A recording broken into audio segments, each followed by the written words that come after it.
ข่าวคึกต้อนหนุ่มใจใจเป็นตัวแดนจึงเมืองเสต่อยมวยอ่องเป้ตีเวียงหลงเมืองกอกจึงไทยว่าหนังไหนเมื่อในวันที่21เดือนธันวาคมปี2526ข้าวยำกลางใน10วังก้นหนุ่มใจกวนเวียงนำจังจื้อห้องใจหลงวันเป็นตัวแดนจึงเมืองเมียนมาเสเขาเข่งต่อยมวยจันลมฟ้าตีปังเข่งต่อยมวยคู่จำไฟ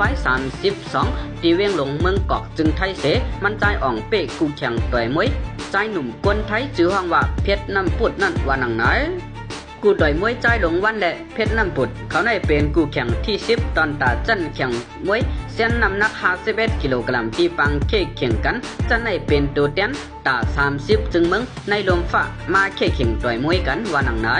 ปังเข่งทุบต่อยมวยเส้นน้ำหนัก51กิโลกรัมในเป็นเข่งต่อยมวยพื้นที่ตอนตาคนหนุ่มในลมฟ้าผู้ส่วนเจอต่อยมวยเขามีส่วนมากขึ้นต่อยเนน้ำกัดตูเก่าไรไหน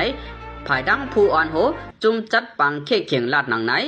ตีปังต่อยมวยปอกำในก้นหนุ่มใต้อันตังโตเมืองหุ่มตุมมานเซมาต่อยในอ่ำกาใจลงวันกวยยังมีแทงใจอาริยาในแทงก้อนหนึ่งกวยการนั้นเดไปเลยยินลองตั้งขมายมันใจว่าหนังไหน